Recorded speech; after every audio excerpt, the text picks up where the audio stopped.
podcasts you love. From people you trust.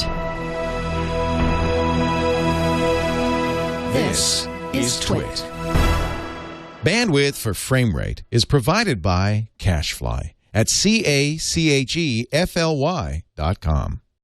This episode of Framerate is brought to you by Full Sail University. Full Sail offers both online and campus degree programs centered on real-world experience in the entertainment, media, and technology industries. For more information, visit fullsail.edu/framerate. And by Squarespace, the all-in-one platform that makes it fast and easy to create your own professional website or online portfolio. For a free trial and 10% off, go to squarespace.com and use offer code FRAMERATE10.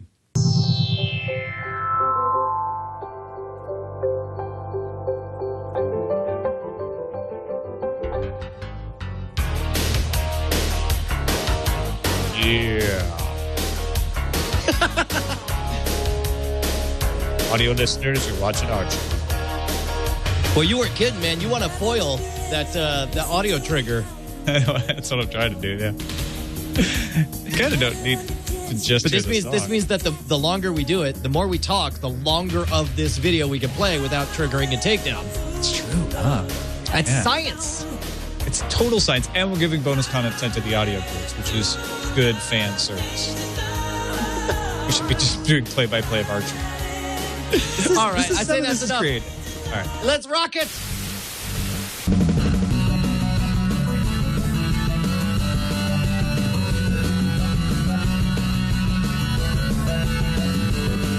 That, my friends, is not fair use. Welcome to Frame Rate. This is Frame Rate episode 144, the show that tries to let you figure out how in the world can you watch what you want, when you want, where you want. Even Kevin Spacey agrees. Why won't they listen to us? I'm Tom Merritt. Hey, I'm Brian Brushwood. That was an Archer full-scale recreation of the Danger Zone video. That was a promo for an upcoming season of Archer that FX released, and it is note perfect. Every single one of the characters from Top Gun replaced with the character from Archer. Everything tracks. It's if I was a conspiracy theorist, I would swear that Top Gun was only created to create this amazing moment for Archer. The best part is you look at it and you're like, wait, are these clips from actual? No, they created that. They created that for the promo because they're awesome. And yeah, the new series doesn't start till January. It's a few months away still. Danger Zone! I'm just going to say that randomly throughout the entire episode. Look, we can be like Archer too. That's how you get ants, Tom. That is how you get a big head full of ants. Now it's time for the big head.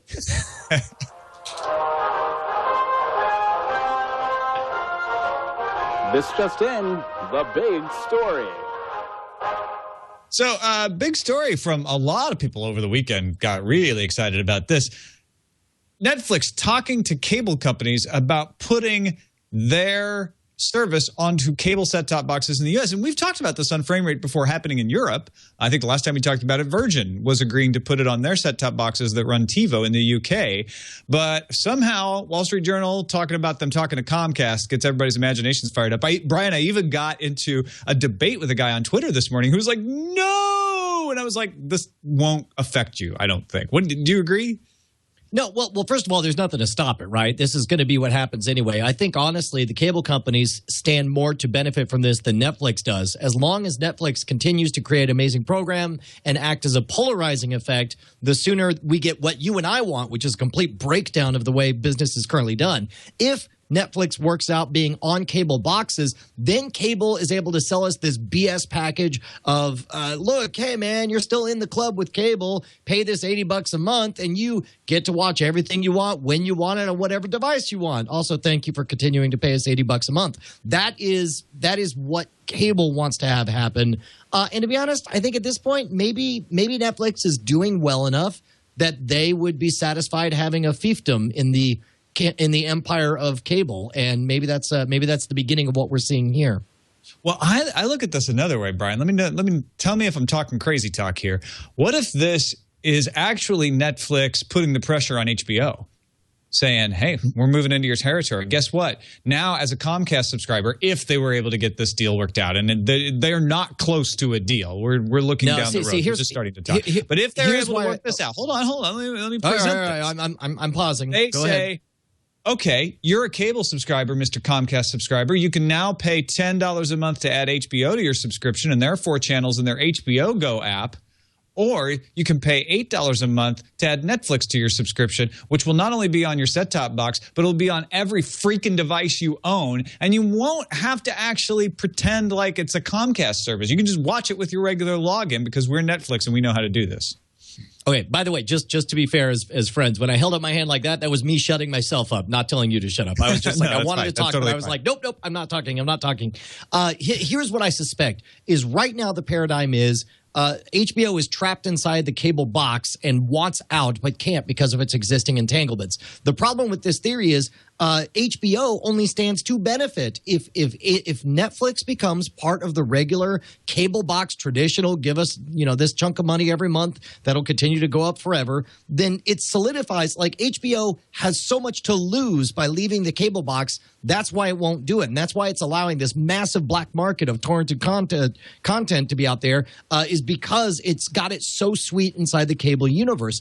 If Netflix comes in and becomes the next Showtime, the next second place underneath HBO experience, that's great as far as HBO is concerned because they get to maintain their number 1 pole position. They get to keep all their sweetheart deals, and they don't have to worry about the outside universe because everything will fold into it'll be 1982 all over again, and HBO will be happy. See, I don't think so. I don't think so at all, because those of us who might worry about that aren't looking at it that way.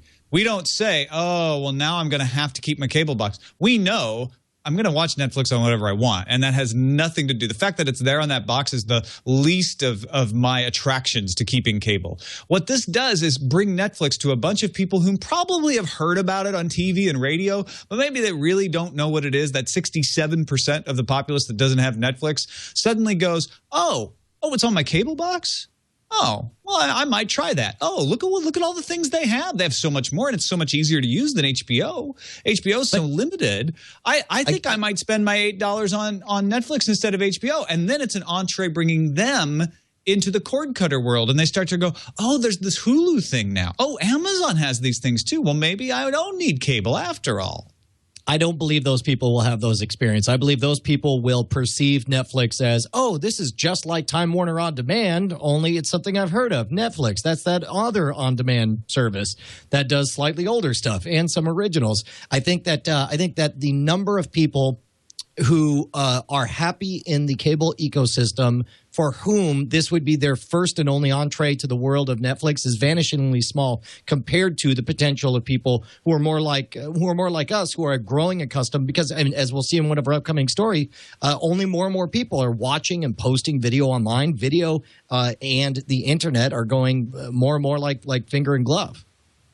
I do think that we can agree that this is not going to be a bad thing for anyone, except maybe the cable company. But I think it's bad for the consumers. I'll say that. No, why is it bad for the consumers? Explain to me how this hurts any particular consumer. Because it legitimizes it cuts the nuts off of our movement. If what you want is a breakdown, it doesn't do anything of the sort. Already, I have televisions that have Netflix in them. How is this any different than that? It's like on the cable box. It's more people getting Netflix. That's good for Netflix. That's good for consumers.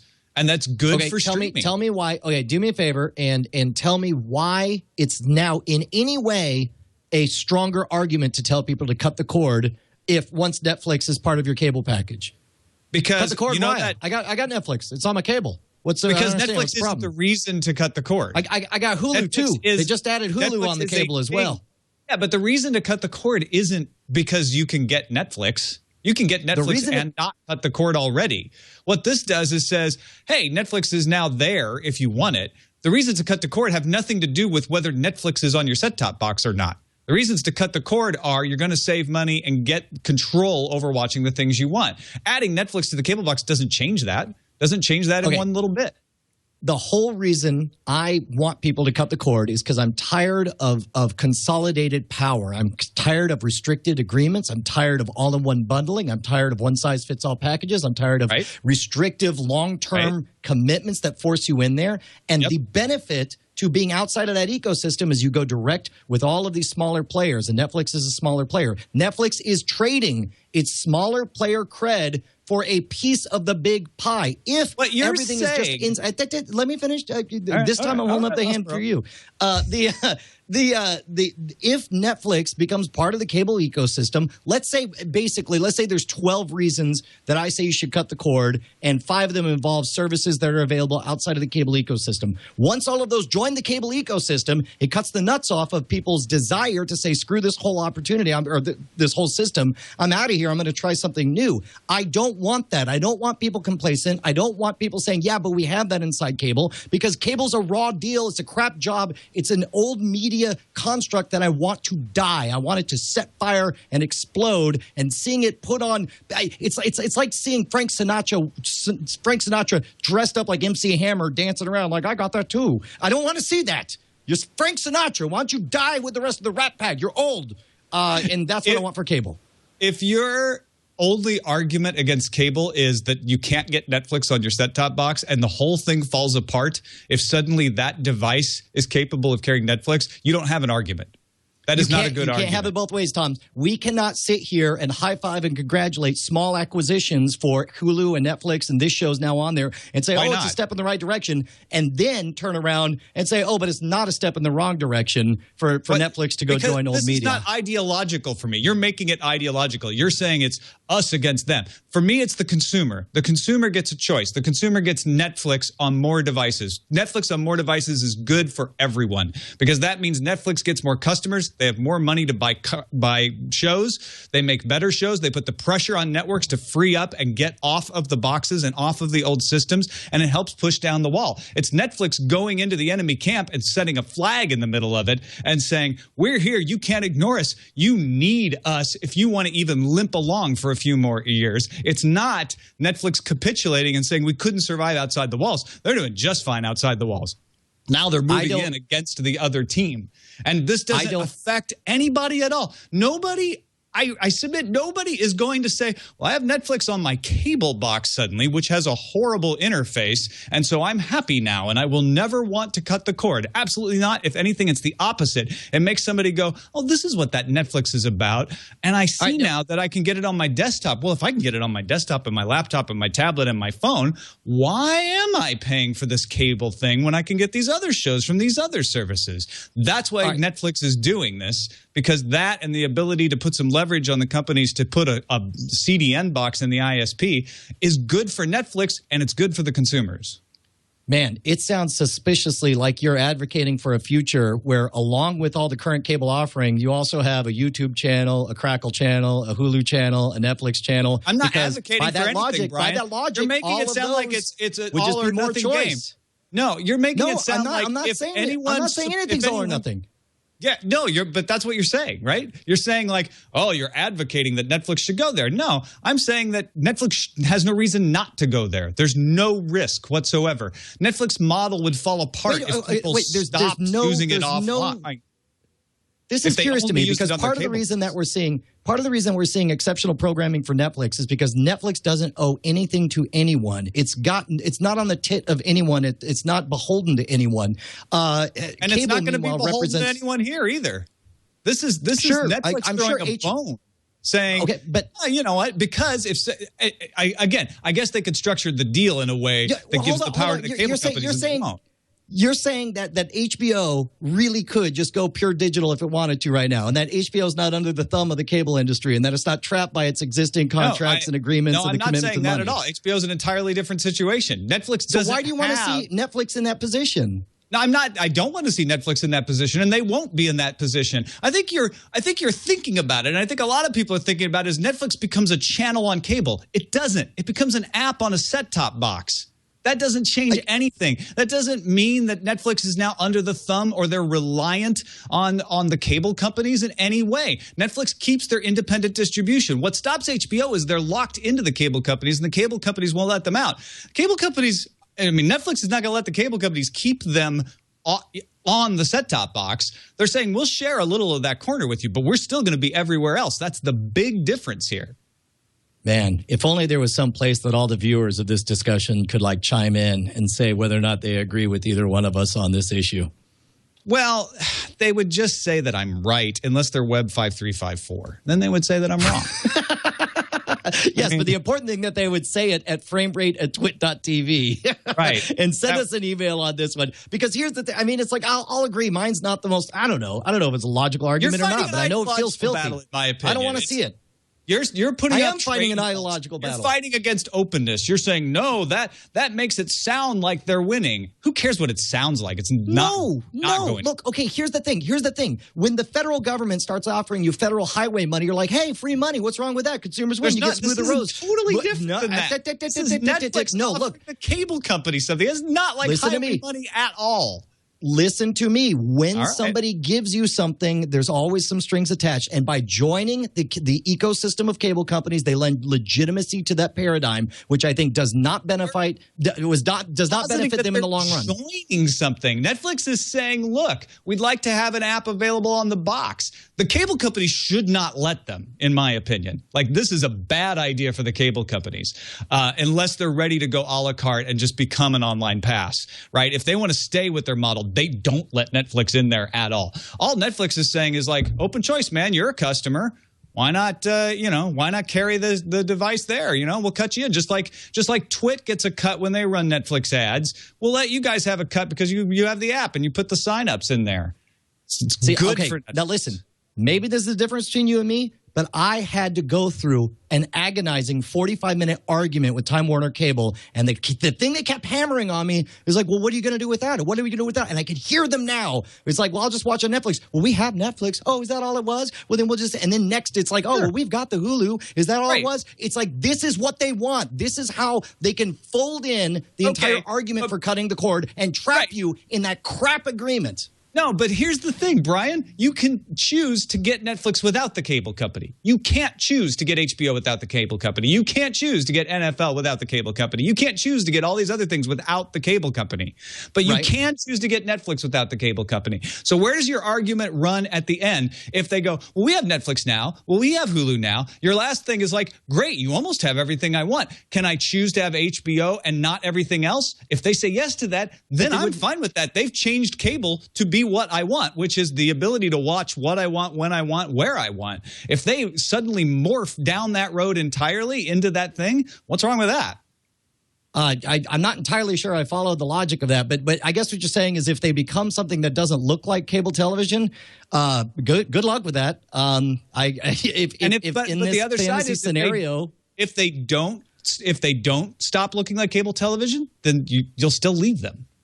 Right? Having Netflix isn't the thing that keeps you there because you can choose to have Netflix without them. Those other things that still bother you and their crap agreements still exist, you'll ditch them. Right. Okay. But again, I'm not talking about actual results. I'm talking about perceived results. And that's why I'm saying this is a win for cable companies because it is perceived. And I guarantee you could say, but they're not channels. That's not the way they'll present it when they're on the phone with 60-year-old ladies trying to explain to them why they shouldn't leave their cable agreements. Do you really think that they'll make that clear that you can walk away at any time? Well, do you think that's the be-all, end-all is that the cable company will have Netflix and therefore they'll stop everyone from leaving? I don't think that. Maybe it slows it down a little bit, but it doesn't stop it. No. Okay, first of all, nobody's going to physically stop anyone from doing anything. What I'm saying is by having Netflix essentially on their roster, you better believe they'll present it as this is what cable companies have every reason to want to do is to undercut the cable cutting movement. And the way you do that is act as though you already have all the benefits of cutting the cable and keep people inside the ecosystem. And I say if your goal is to reduce the reason to cut the cord, then this is a fantastic way to do it, to basically go around, acquire all the properties, make them available, whether as individual apps or as channels or whatever, and say, we've got all those things. You don't need to leave us. And I say, screw you, buddy. I want to leave. Well, then leave. You can. And I did. And you still can't. Having Netflix on that device won't stop you from leaving. Sure. Okay. But again, you're not. That's fine. Okay, fine. That's yes, corporate America. We tried I hear you. We tried to get out. No, I don't think this is. I think this is irrelevant. This is bad for cable to do this deal. I'm not defending corporate America or any other kind of ideology. I'm neutral on that. All I'm saying is this doesn't do anything bad. I just don't see how it's bad for cable companies at all. Because they suddenly are showing people how they can exist outside of cable. I think that's exactly. Yeah. Okay. All right. Yeah. You and I disagree on this. I think this is a really smart move for cable companies. I think. What's that? That's nothing. Do we disagree? Let's just cut. Let's cut it. Another big story.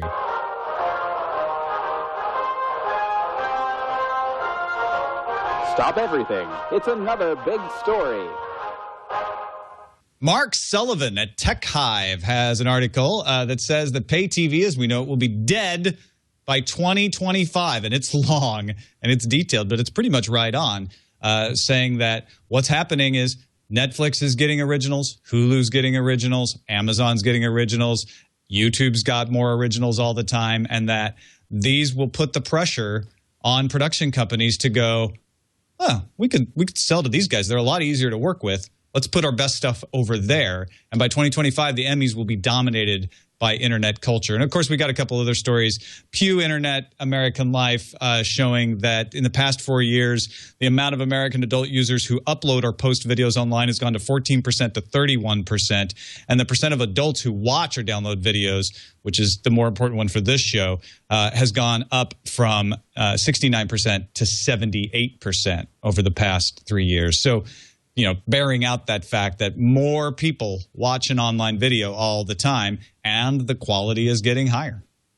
Yeah, and actually, it's a attention-grabbing headline to say pay TV, as we know, it will be dead by 2025. But of course, I think what he's saying is as I think the landscape will look totally different. Just as we've watched, keep in mind, like there was a time that Emmys were for broadcast television, and if you were on cable, you had to get a Cable Ace Award, which of course never quite had the same. Is it cachet? Oh, right, I forgot about the Ace Awards. Yeah, cachet. And the fact that they're already jumping forward to that point with the Emmys, I think this is 100% right. The quality is only going to go up. The quantity of programming is only going to go up. Yeah. So I do agree with that assessment. Caffeine-Free Day says, what do these channels look like on a home theater-sized TV, Ace Detect? And I say, no difference from other TV. They look exactly the same to me. I mean, they used to be a little different. They used to be, maybe the HD wasn't quite as good, or you might get some pixelation, but as long as your bandwidth is high enough, which it isn't always, but as long as your bandwidth is high enough, they look great. And I think you're definitely right about this. Also, 1 in 3 millennials watch mostly online video, no broadcast TV. Let that sink in for a second. 1 in 3, 34%, watch mostly online video and don't watch any broadcast TV. So when they're not watching online video, they're watching like DVDs or something. They're not watching broadcast television. 34% of them.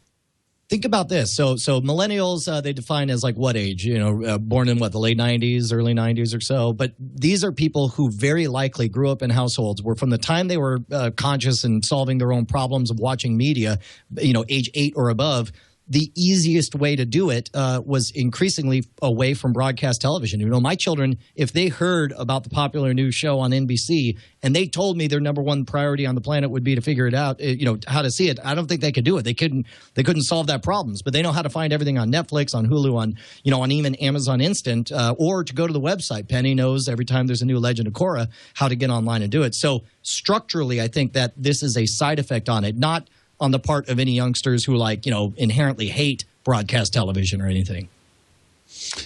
Well, let's take a quick break and thank our sponsor for today's show, Full Sail. Marketers have become proficient, have to become proficient, advanced web-based tools and techniques to reach audiences and consumers in a digital environment. Online marketing elements such as web-based channels, search technologies, and analytics are at the forefront of today's advertising and branding strategies. Full Sail University's online internet marketing master's degree program is designed for you, for professionals who want to keep pace with marketing technologies. They've got courses covering things that you hear about all the time on tech shows: search engine optimization, social media, web metric analytics, online consumer behavior.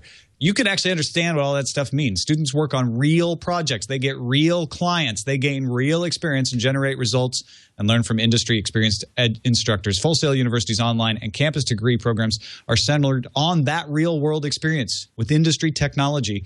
And you can earn a master's degree, a real master's degree, in 12 months. In addition to internet marketing, Full Sail offers a variety of master's degrees in related fields: business intelligence, innovation and entrepreneurship, and new media journalism. To learn more about Full Sail's master's degree program in internet marketing or any of their related programs, check out fullsail.edu/framerate. We thank Full Sail University for their support of Framerate. Let's move into the slipstream.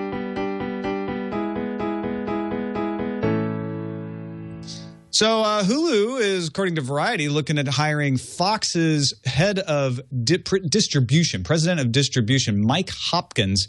Apparently, this is the guy who works with the affiliates on agreements for broadcast and cable TV properties. He negotiates affiliate agreements. Man, I don't want to. It's tough from being on the outside of this kind of thing. It's like, all we could do is kind of intuit whether this guy will shift in one direction or another. But, keep in mind, News Corp, of course, owns Fox, and News Corp in the great News Corp Disney split, Disney wanted to go, let's make everything free and support by ads. News Corp said, no, let's just do a paywall and everything behind the paywall. So it makes me wonder if we're going to see maybe, if we're going to fantasize here, do you think there's a chance of a Hulu Plus experience that's closer to what you've advocated, Tom, where it's like, okay, fine, we're going to get your money up front, but you don't have to watch the ads? Yeah, I would love that. I don't know if that's what this means at all. I mean, the negotiator of affiliate agreements, he's the guy that goes to the cable company with the local affiliate Fox station and says, okay, you want to keep carrying channel 2? Then you've got to pay this much. So it's good for Hulu in that he's on the side of the local channels, which sometimes can cause trouble for Hulu because they're like, hey, you're eating into our audience. I don't know that it helps change anything on the advertising side. I think he would see it as like, yeah, we want to continue to have advertising supported shows because that's what works for the local stations. Right, but then the question is, I mean, this is a divisive issue that's been a real problem for Hulu. It's had a bit of an identity crisis because it's kind of, by most accounts, certainly by your account, kind of has the worst of both worlds with the Hulu Plus experience, in that you have all the ads of television, but you also have all the payment structure of Netflix, and the fact that we've been looking at by some reports, 2 or 3 years struggle between the powers that be. I mean, if someone's going to be in charge of the company, it seems like maybe they would make a decision one way or the other there. Yeah. Or maybe, unless it's working out great for them to nab us on both ends. I think it is working out great for them to nab us on both ends, unfortunately. People seem to continue to do it. So I don't see this as the guy that changes that, even if they were thinking about changing that. Well, and again, I don't think that he's going to come in like a visionary and change thing. I think this is a lagging indicator, not a leading one. Yeah, if you're getting the affiliate guy, you're focused on things that are different than the problems I have with Hulu. That's for sure. Yeah. Aereo, first of all, is bringing their Android app finally starting October 22nd. If you're an Aereo user and you couldn't use it on your Android phone, well, pretty soon you'll be able to, or your tablet, October 22nd. But more importantly, the U.S. Supreme Court has been petitioned by several television networks to weigh in on whether Aereo is a public performance of the television channels, an unlicensed performance then. That's what the broadcast industry would like them to determine. Or whether it is hundreds of thousands of private performances, which is what Aereo is saying. We've got one antenna for everybody. It's a private performance. We're not rebroadcasting. The reason they think they can get the Supreme Court to hear this possibly is that there are those decisions against Alki David's company, Aereo Killer, in California that say this is a public performance and therefore it's not legal. So you have conflicting results in different areas of the United States. The Supreme Court has a history of picking up those kinds of cases. I don't think Supreme Court's going to pick this up this time, Brian, but what do you think? No, I see no I see no benefit for the Supreme Court. I think they've got a I don't know, the mixed precedents before it. I don't know that this is a pressing issue. I could see them saying no on this. But then again, on the flip side, I kind of feel like in the great scheme of shifting media, Aereo's strict adherence to the letter of the law as it was written so long ago and is about to be made irrelevant as broadcast goes away for full digital everything, it seems like, or maybe it's worth it for them to pick it up and say, yes, those are individual performances. Have a good day. Click. And then I don't know. I still feel like, as much as I love the Aereo case, I kind of feel like Aereo's not going to be a decision that shapes a lot moving forward. And it's also, I feel like it was built on a loophole and will fade away as a loophole of a way that nobody watches television anymore. However, along the way, I think at this moment, they serve a real valuable service to a small set of clients. I think it could have unintended consequences, which means I don't know what they are. But the way the Cablevision, when Cablevision fought to have remote DVRs, has actually helped Aereo. Nobody thought about Aereo at the time. So there could be knock-on effects like that. And I think Aereo will help hasten the broadcast networks into doing something about this so that they can actually compete with Aereo and get money out of this situation if they lose in this. I don't think the Supreme Court will pick this up because we haven't had any actual decisions in the in the Aereo cases. It's all been on injunctions, not actual court cases. I think Supreme Court's going to look at this and say, call us when you have an actual court case decision. If those go against really good the point. broadcasters, then we'll hear about it. So this is going to drag through the courts for a few more years, I have a feeling. Let's see what Tube Tops has to say.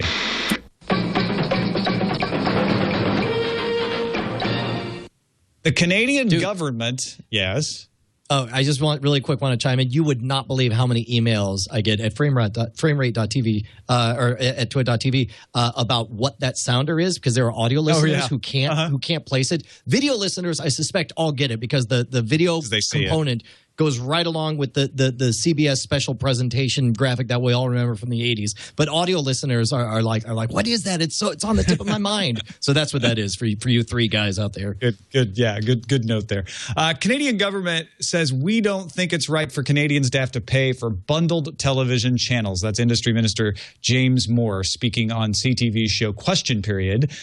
He said we want to unbundle television channels and allow Canadians to pick and pay the specific television channels they want. Already a couple of smaller cable companies in Canada have experimented with a la carte offerings. So this is something that's actually more of a reality in Canada than it is here in the United States. He also promised to stop wireless roaming charges and airline overbooking. So he was in a promising mood as a politician. Airline overbooking, dude. Airline overbooking is the awesomest thing ever. Hey, get off this plane, sit on your butt, get $500 voucher and a free trip home. I'm against this legislation. Where are you at on a la carte, right? Because I know it's becoming a little bit fashionable. We're starting to see more cases of legislators saying we need a la carte. I've hinted at what I think about this, but I'd be curious to hear your position. I would love, as a consumer, would I love a la carte right now as a DirecTV subscriber? Sure. I'd like to see that offering. There are channels right now that I can't get. There are things I can't watch Always Sunny in Philadelphia because they moved it to the FXX channel, and that's not on my tier. And what I'd have to pay to go to that tier just doesn't make sense for one show. Anyway, yes, I would like a la carte. Do I want the government to require all? No, I don't think it should be a law that there is a la carte. I think the law the government should do is break up monopolies and make it easier for there to be competition. So an a la carte cable provider could come in and say, hey, we're going to compete and provide this kind of service. I also think that, like you said with Aereo, and I think you're right, this point is going to be kind of moot in 10, 15 years. Well, and it seems to me like this could be a win for cable companies in that, if I'm running a Chinese super buffet where for $20 you get whatever you want of everything, people come in, they're like, I only want the egg rolls. And it's like, great, everything's $20 each now? Or it's like, you're still going to eat a full meal's worth of food. And whether it's spread out over all the different foods or just one food, they're still going to get your $20 no matter what. And I believe that any kind of earthquake, for example, legislation, in fact, I think that's secretly what cable companies are hoping for, is demand a la carte from us, pass legislation. We throw our hands up and say, woe is us. I guess we have to give that to you. Here's the best rates we can do. And then somehow they end up getting more money is what I'm convinced will happen. Well, yeah, when you're the only game in town, essentially, and you can say well, unless you want to put one of those crazy big dishes on your roof, which doesn't sound safe to me, you only got us to get your television from, then yeah, you can charge whatever you want. I do agree, though, that even when we get to internet-only television, which I have no doubt we will, it's still going to end up costing you around the same amount that it does now. That's just Right. It's one big pool of money going around, and it's got to come from somewhere. Agreed. Yeah. Maybe it'll change a little bit. I don't know. Also, Google TV changing the name of Google TV to Android TV, according to rumors and people talking about being at a developers conference and saying like, they're all calling it Android TV. There's some other evidences of this that are being reported, like people changing their profiles on LinkedIn to say Android TV developer, stuff like that. Do you think it matters? Here's the thing: is I was a tremendously big proponent of Microsoft's decision to call their tablet the Surface. I thought that was an extraordinarily smart move, where they were able to take what was a crowded space that they didn't have a presence in, and instead leverage a half decade of vague excitement that people had about what they had always called Surface beforehand. You know, the giant futuristic coffee table where you could set stuff and stuff would download or whatever, a concept. And then they were able to take all that goodwill and put it on this new tablet. And of course, it yielded nothing. The tablet was not well received and still doesn't seem to be well received. And calling it the Surface didn't seem to do anything except for ruin the word Surface. It seems like that's what Google's trying to do with Google TV. Now, Google TV, maybe they felt like the old product wasn't where they wanted to be, but the new one is. Now it deserves to be called an Android or whatever. The thinking is that you'll take all the good feelings that you have about the one thing and push it on another. As we saw a Surface that doesn't necessarily make you like it anymore. So it's like, I don't know. I don't think I would have done this. I think if you're going to rebrand it, go to another blank slate. Don't go to something that means something, because you risk damaging that other property. Unless they've changed it and it's so ready for prime time, that it's just going to blow everyone away. Yeah, I hadn't thought about that. I hadn't thought about it from that angle, which I was like, well, people don't really have a positive impression of Google TV right now. And there's Chromecast, so why not go Android TV? But you're right, it could blow up in their faces if it damages the Android brand. Again, I don't think the threat to the Android brand is that big either. I don't think a bad Android TV would make people not buy a Samsung Galaxy S4, but yeah, right. We're not like the Android brand is gigantic, right? The Android brand is so big. We're not talking about like all of a sudden it's worth half its value, but we're talking about like you know, let's say this is colossal. They invest a lot of time and effort, and let's say they get 5% market confusion out of it. I mean, that's a substantial 5% of a much bigger entity is still a problem. Let's take a break and thank our other sponsor for today's show, Squarespace. I use them. If you go to TomMerrittBooks.com, it takes you to my Squarespace site. If you go to SwordandLaser.com, it takes you to my Squarespace site. I think they both look pretty nice. They look a whole lot nicer than any site I've ever tried to design on my own, because Squarespace makes it easy to create a good-looking site, a clean design. They have hundreds of beautiful templates in there, 20 new ones just recently. Style options let you create a unique website. It's not going to look like everybody else's. You're going to customize it with your layout, your name, your colors, but it's going to flow, and it's going to work on any screen. If you look at it on a phone, it's going to make sense on the phone. It's going to work on the phone, be built for the phone. But then when you go look on a 35-inch screen, it's going to work just as well on there. It's not going to be like the tiny phone version is up on the big screen. It adapts. They have these adaptive designs. And it's inexpensive. Starts at just $8 a month.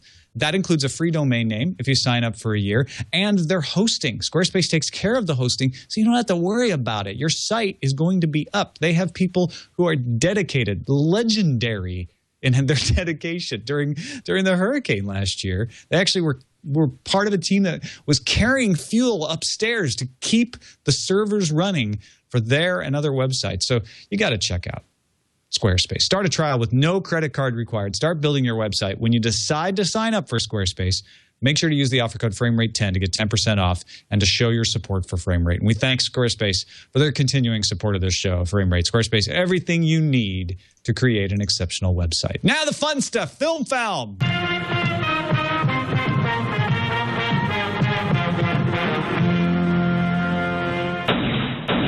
This is the segment all about stuff you can watch, and Netflix has ordered another original series. This from the creators of Damages, Todd Kessler, Daniel Zellman, and Glenn Kessler. We don't know what the show will be. It's described as kind of a dark story about family relationships, but the guy at Deadline who wrote this, Nelly Andriva at Deadline who wrote this, said that it was pretty compelling. And it's with Sony Productions, Sony Pictures TV. So this is their first like super major studio signing, Brian. Yeah, is that significant? Like, are we excited? What's funny is, like, the reason to be excited about a major studio is the reputation for creating good stuff. But at this point, Netflix is the one with the reputation for creating good stuff. They make good choices. So I'm not going to say I'm upset or pro or against, but it's like, I'm like, all right, I trust you guys at this point. So far, still batting almost 1,000. I haven't seen Hemlock Grove yet. I think you and I follow this closely enough that we're like, well, they got David Fincher on board. Like, getting Sony they should get Sony Pictures TV. But a lot of people in the industry are like, well, are they going to get taken seriously by the big production houses? And yes, this is the answer. As we would have expected, they are being taken seriously by the big production houses. And that can be scary to the industry insiders, to the folks who've been here for a long time, because suddenly it's like, oh, when I go to Sony to pitch a television show, I am now going to have to compete, or, to buy a television show, I'm now going to have to compete with Netflix. Like, they're able to buy. They have the budget. Sony takes them serious. You know what I mean? It's like, this solidifies what I think we already assumed. Al Jazeera is launching a dedicated online channel. When they launched their American version of the television network, the cable companies all required them to stop streaming their worldwide channel in the U.S. So they're creating an original channel based in San Francisco, but it'll have offices all over the world to stream video on YouTube for those, because they say, look, we know a lot of people don't get cable anymore. We're going to create a channel just for them. Man, who knew that moving to being on the cable platform would have a negative impact on your internet business?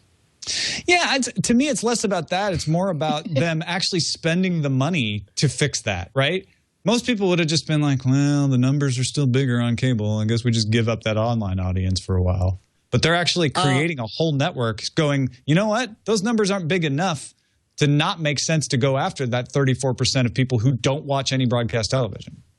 Yes. Yes. Well, and I think the difference is in attitude, where it's like, part of your point on the Netflix thing was like, Netflix will never give up being outside the cable operating system.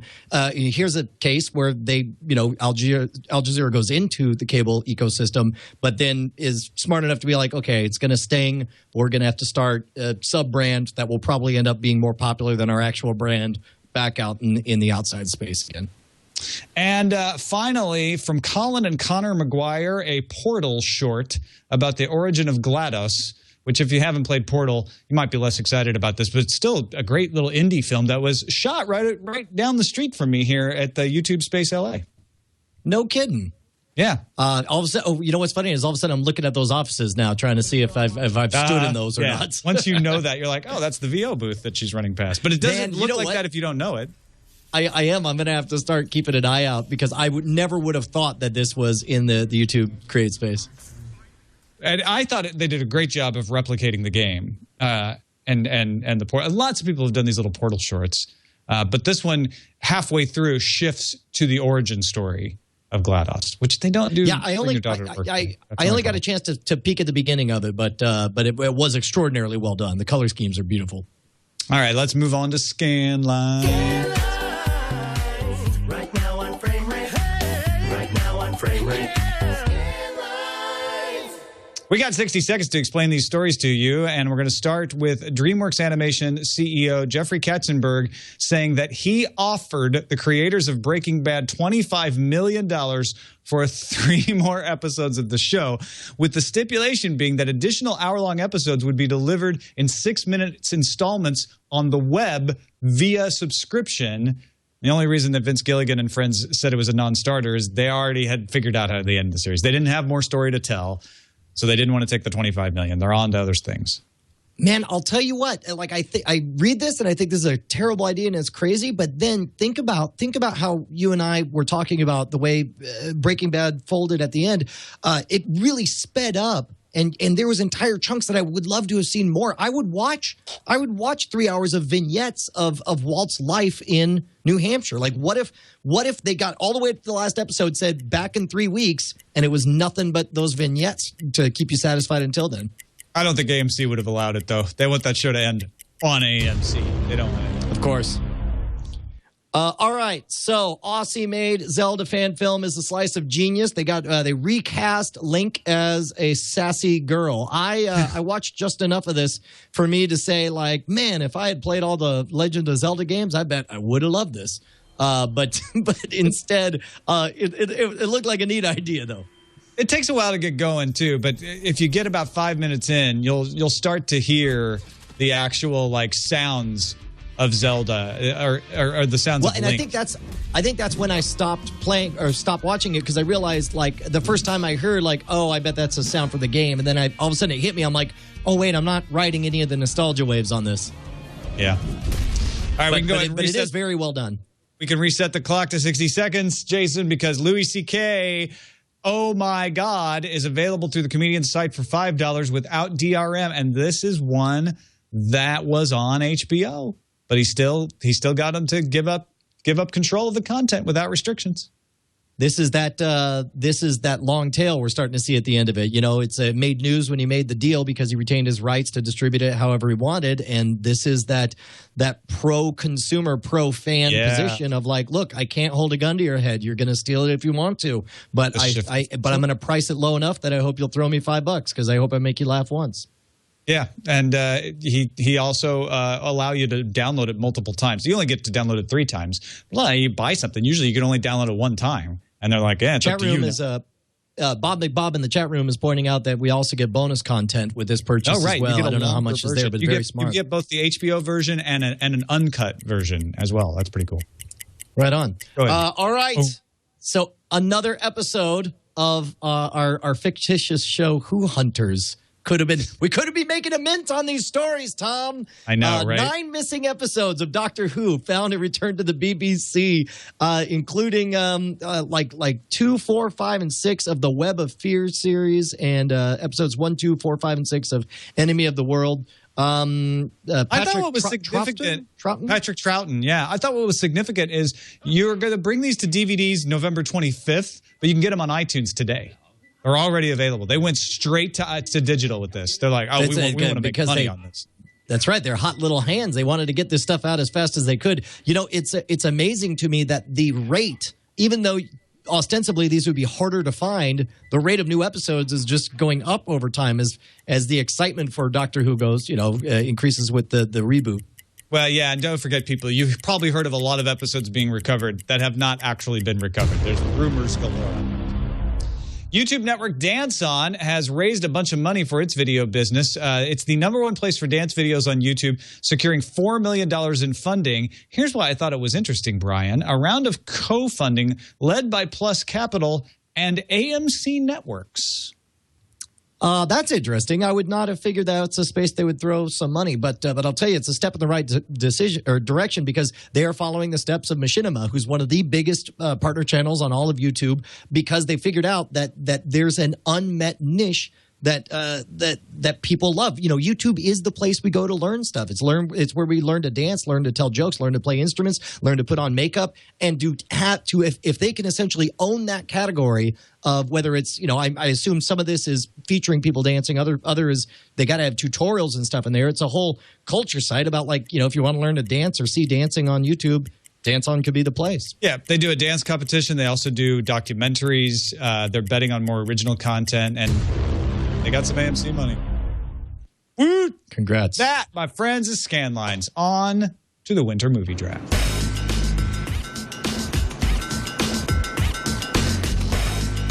Winter is here. Yeah. So Casey McKinnon's starting to look like a genius. Oh Gravity my God, she's cleaning up. Is cleaning up. I don't think anybody expected $122 million for Gravity. No, not at all. And keep in mind, we figured out that the winners tend to, and again, this is not any kind of rule. It's just rule of thumb. If you want to see somebody's currently playing like a winner or not, in the summer draft, if they're in general making $10 million for every $1 they spent, then they're on track to make $1 billion and probably win. Likewise, in the winter movie draft, in general, the winners tend to be about $500 million. So she's already blown past. Yeah. $5 million per dollar spent. And I guarantee you that Gravity's got another $20-30 million left in it. So it's going to be, so far, good decisions. I don't know. Well, I guess even Machete Kills, she spent $8 on it. It's already on track to, wait, no, I guess by my logic, it would have to make like $40 million. It's 479,000, not $4 million. Sorry, I got all excited there for a second. Yeah. Sorry, that was a terrible decision, Casey. You should have bought Machete Kills. I guess we'll find out whether or not I'm a player this next week. This Friday, we got Carrie coming out. To be honest, I did a very dicey, dangerous thing, and if I'm going to stay in this, I need to see both Carrie and 12 Years a Slave do well this next weekend.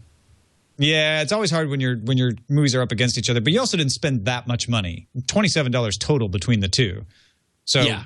that shouldn't be too bad. Ben, I don't know if I mean, the question is together whether or not they'll blow past, Casey spent 25 on Gravity. And I guess they have a chance, Carrie plus. I could see that. Yeah.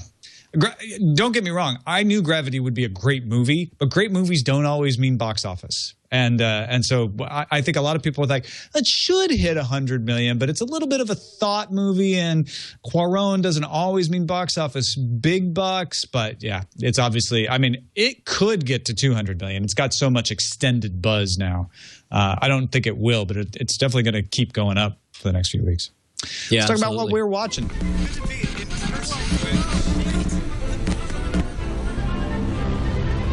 What we're watching. I finally did it, Tom. Yes. I finally saw that big space movie everyone's been talking about in the movie theaters, the one where it's yeah. I watched that movie. Star Trek IV, The Voyage Home. Finally saw it because I needed to take my kid to see a movie, and she wasn't having Gravity. So there is Gravity at play in Star Trek IV. There is. In fact, they use gravity to slingshot around the sun. Yeah. They go 9.7. Right. But it's surprisingly, it really held up. And what's funny is kind of the cringeworthy, cheesy parts when I first watch it were my favorite parts as an adult. When you see Spock, doing the Vulcan neck pinch on some punk in the bus and everyone applauding and all the fish out of water, Russian looking for the nuclear vessels and stuff. It was adorable. I really enjoyed rewatching it. I actually watched that when I first moved to San Francisco because there's so much San Francisco in it that I was wanting to see. And that was that was way different for me because I when I watched it as a kid, it was any other place I hadn't been to, but now having spent like 5 years in and out of the town, it was a lot of fun to catch it and see how much of it is still the same. Yeah. Totally. And Alameda no longer has the nuclear vessels, unfortunately. Oh, that's a bummer. You're still watching Grand Theft Auto TV? Well, yeah, dude. I fired up. I'm playing a bunch of Grand Theft Auto. You can see it on my justin.tv/Scam School Brian. But the other day I fired it up and I was just, I was in Trevor's trailer. So I click on the TV. And for the next 20 minutes, I just watched the fake television that they programmed for the show. And it's genius. It's so good. They have these television promos. They brand the channels within the space. Extremely, extremely well done, man. I have been watching some weird stuff because we're doing autopilot. We're recording autopilot shows at a time. So I watched the pilots of Magnum P.I., Space 1999, and Logan's Run this weekend. And those were fun. I don't want to give too much away from the shows, but they were fun to watch. Also, watching baseball playoffs. And I'm watching it on television, but I'm also watching it on my Slingbox upstairs and downstairs while doing other stuff. I'm also listening to the radio when I have to go run around and do errands. I'm also watching it over the Slingbox on my iPhone when I'm out to dinner at places. It kind of hit me when I was trying to write down what we're watching here, how it's entirely freed me to be able to be a sports fan at this time when there's so much sports, to still do things and kind of keep an eye on the game because I don't have to be tethered. I can, I don't have a cord that I have to sit by. I'm free of that. That's awesome. Also, go ahead. Yeah. Walking Dead. What? Episode premiere last night.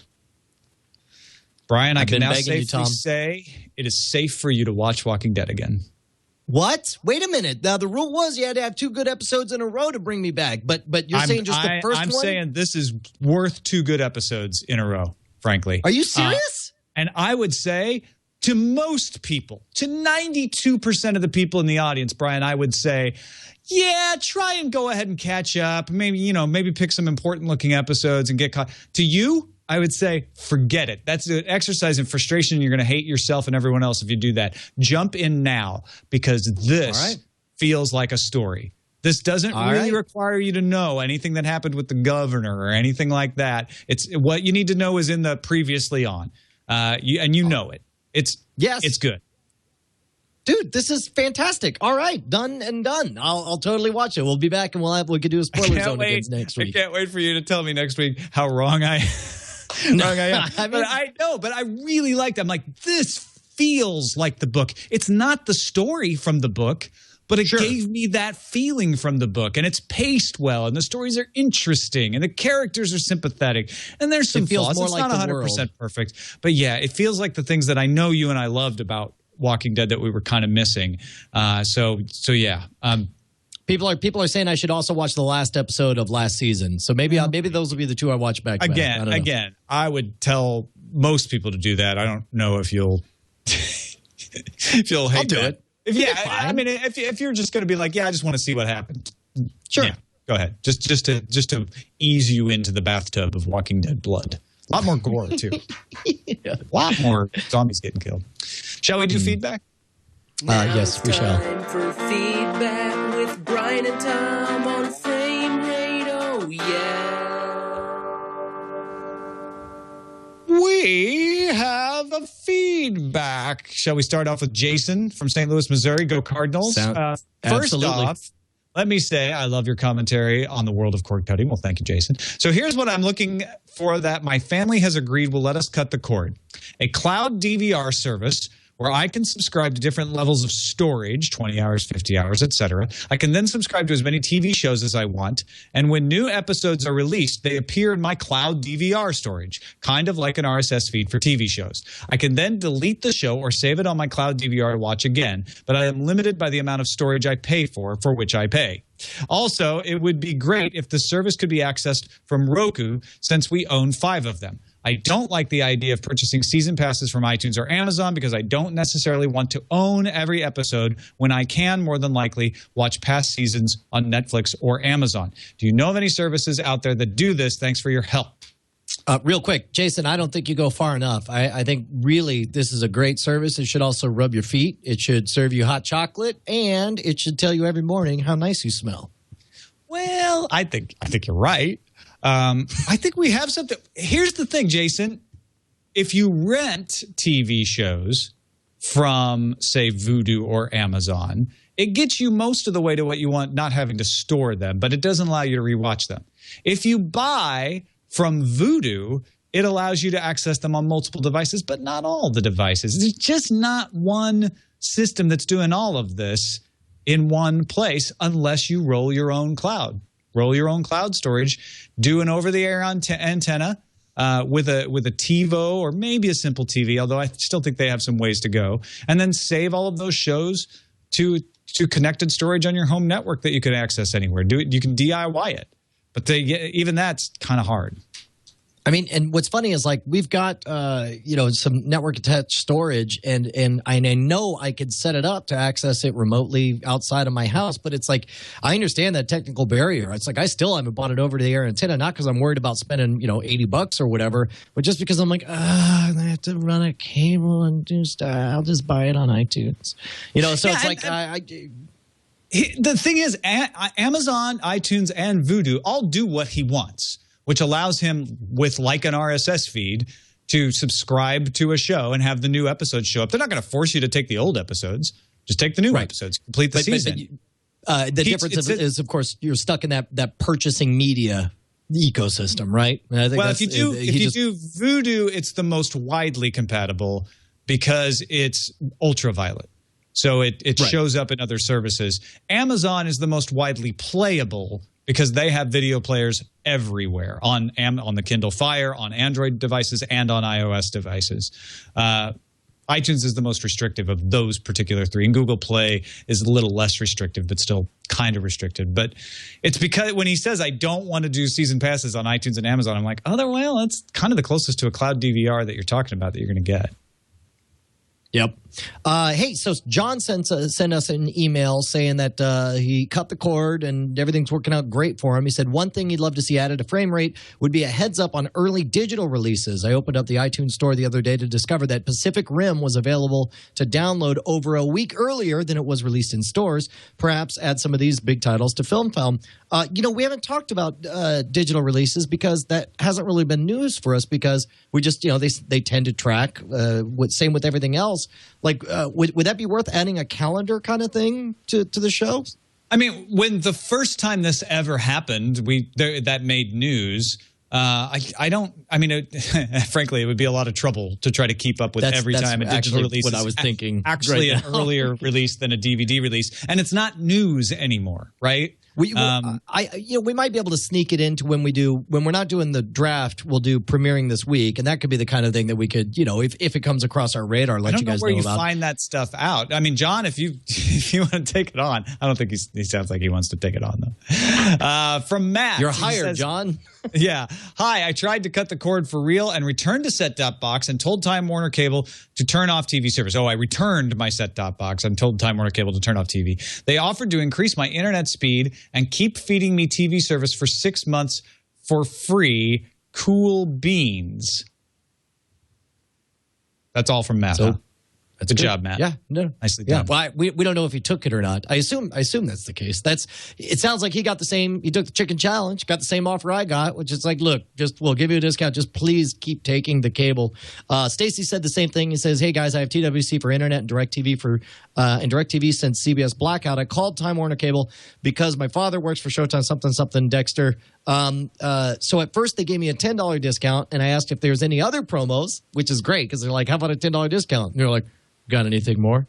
And he said, yes, we could give you 30 down, 5 up for a year for the same price as 20 down, 2 up on his internet service for the same $70. So congratulations on that. Yeah, dude, everyone keep doing those chicken challenges. Send us in your stories of success and failure, whether you have made it out of the cord cutting world or into it, or whether you decided that they gave you a cozier padded cell to sit in. That's exciting either way. Post them up on that Google Plus and share them with other people too. Plus, if you go to plus.google.com, search Frame Rate Chicken Challenge, you'll see a picture of Brian pointing at you. That's the place. There's lots of good stories there. If you want to get an overview of what everybody's able to get away with, what deals they've been able to strike, maybe that'll help you prepare for your call. Well, Brian, that is it for this show. A rollicking show, I must say. I'll tell you what, just so we can be clear, because people have to know what they're agreeing or disagreeing with. Can we just each, before you guys write us in at FrameRate at TwitTV, just one sentence, explain what your position was. Mine was, it is good for the cable companies to have Netflix because it legitimizes their platform. Mine is, it doesn't hurt the consumers at all for Netflix to show up as an app on a cable company's obsolete set-top box device. You ever get the impression that maybe we were arguing two different things? Possibly. Just but that, you never know. I mean, that's what keeps it interesting, Brian. That's why people come back every week at 3:30 p.m. Pacific, 6:30 p.m. Eastern Time to live.twit.tv to watch Frame Rate. You can also find us on demand, twit.tv/FR, and you can email us, like Brian said, framerate@twit.tv for any reason at all, even if you just want to be like, hey, Brian. You can do that. Sup, bro? Yeah. What you doing? Busy? You gonna eat that? Anything like that. Frame Rate at Twit. You're gonna eat that. That's the title of the show. You're gonna eat that?